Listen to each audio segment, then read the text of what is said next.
Hi everybody, this is Katie, and this is going to be the start of a new series of recipe videos I'm going to share with you this year, 2013.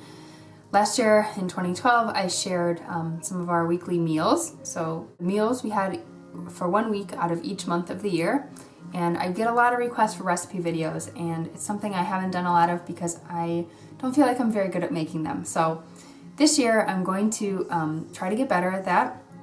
And I'm going to share one recipe each month that's sort of a favorite in our house.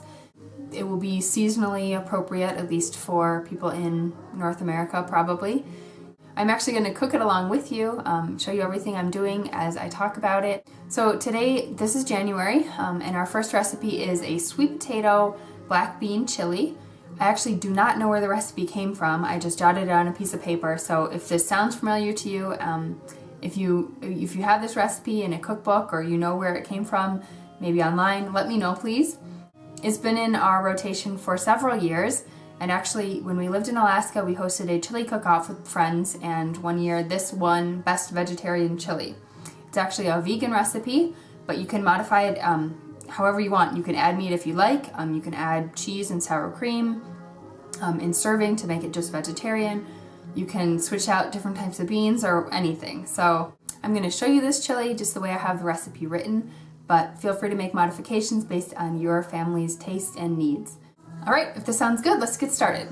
Alright, so here is everything you will need for this recipe. You need a jalapeno, a red bell pepper, an onion, a large sweet potato, 4 cloves of garlic, 1 whole lime, some olive oil, some black beans. It actually calls for 4 of the small cans, but what I have now is the equivalent of 3. Since my sweet potato is pretty large, I think that'll be fine. You need 2 cans or 1 large can of diced tomatoes, and I really like the fire roasted ones, so one of these cans is fire roasted. You need some cocoa powder, unsweetened, cumin, chili powder, and I like the chipotle chili, but you can use anything, and just a little bit of salt. Okay, I'm going to get started. The whole recipe will be in the description box, so if you miss something, you can get all of your details there. I like to chop everything and have everything ready to go before I really get started, so I'm going to chop all my vegetables, open all my cans, I'm going to drain my beans, but I'm not going to drain the tomatoes. And I like to use a garbage bowl, like Rachel Ray style, so any scraps, anything that would be compost, garbage, whatever, that way I don't have to keep going back and forth to the sink or to the garbage can. I just put it all in here. All of my good stuff is going to go directly into the soup pot. So I'm going to put 2 tablespoons of olive oil into my pot, and then some veggies.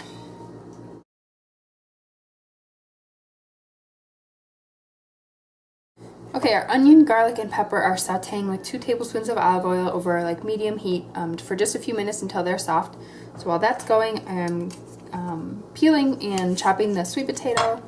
Don't judge me on my knife skills, I just sort of do what works for me. And we're also going to zest and juice the lime. You want your sweet potato in 1/2-inch cubes. The smaller they are, the faster they cook, so that's a plus.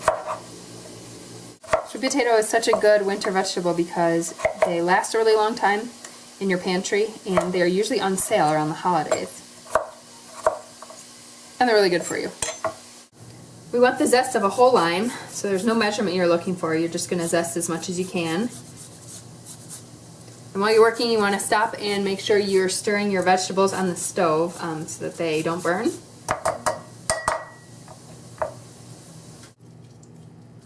So I'm just squeezing my limes through a strainer because I can't find my juicer thing. My bowl of veggie scraps, as long as I don't have anything rotten or anything I wouldn't want to eat in there, I actually save those. I put them in a Tupperware and put them in the freezer, and then I use them to make veggie stock.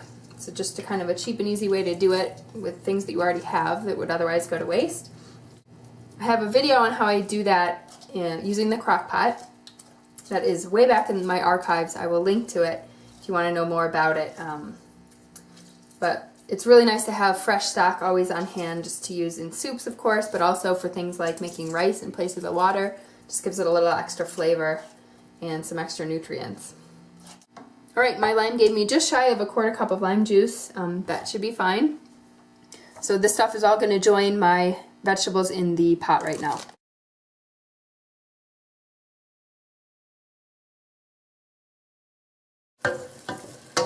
So this is going to cook until the sweet potato is soft.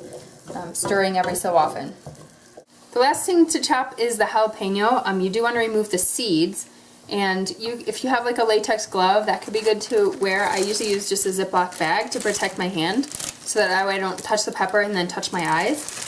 I just hang on to it.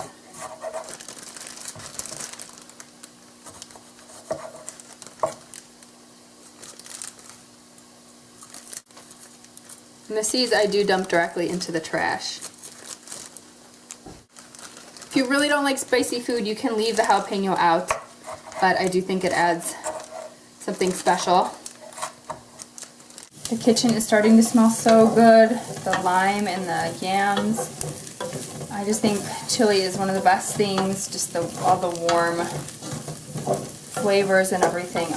Just the best thing in the winter. This is also really healthy. It's low fat, high fiber, high protein.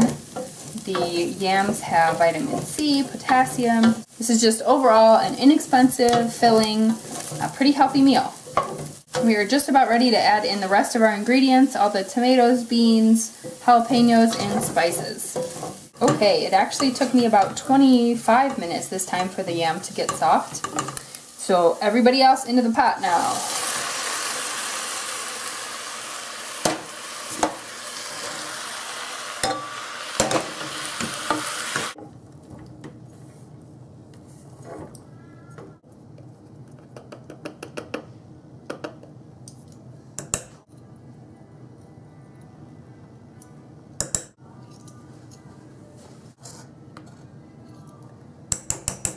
This is a very customizable recipe. You can use more or less of any ingredient, just based on what you like, which is exactly how I like recipes.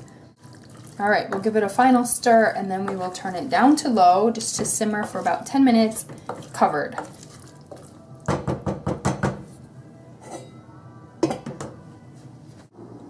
Here's our chili all served up. We're having it with avocado and cilantro. I hope you like this fresh take on traditional chili.